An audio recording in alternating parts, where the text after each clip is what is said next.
In this video, we are going to see the use case of shift, control, and arrow keys. Okay, so for example, let's say, so this is the data which we have. So now I will just move a arrow keys. So if I move arrow key down, so it is going one cell by one. If I move my arrow key to the right side or a downside, it is going upside and left side. So it is going one cell by one cell if I'm moving arrow keys. Now, if I press control and if I put my right arrow key, it is directly taking me to the end of the uh means end of the value.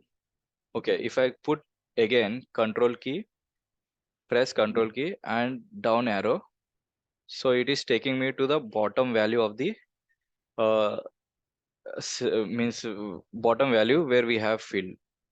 So if I put my control and left arrow, it is bringing me to the bottom and wherever the value is there. So it is directly bringing to the first value. So this is how the control and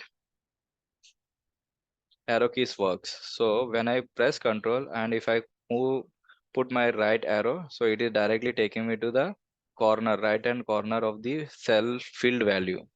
Down, it is directly bringing me to the down. Okay.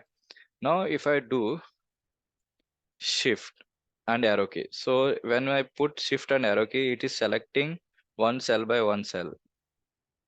Okay, so if I want to select 10, 15 cells at a once, so I can use shift and arrow keys. So now if I scroll down, it is selecting downside values also. If I move to the left hand side, so it is reducing one value. So this is how the shift and arrow keys works. Now if I try to put shift control and arrow keys, so it is directly selected all the values. If I put shift control right side, so it has selected the entire value. So this is how the shift works. So shift will select all the cells which wherever you go means with the arrow keys, and control will directly take you to the bottom or end of the cells which is filled. So arrow keys wherever if you move to the right side, it will go to the right arrow key. If you move to the left side, it will move to the left like that. So this is how you can utilize shift, control and arrow keys combinations for any selection. Thank you.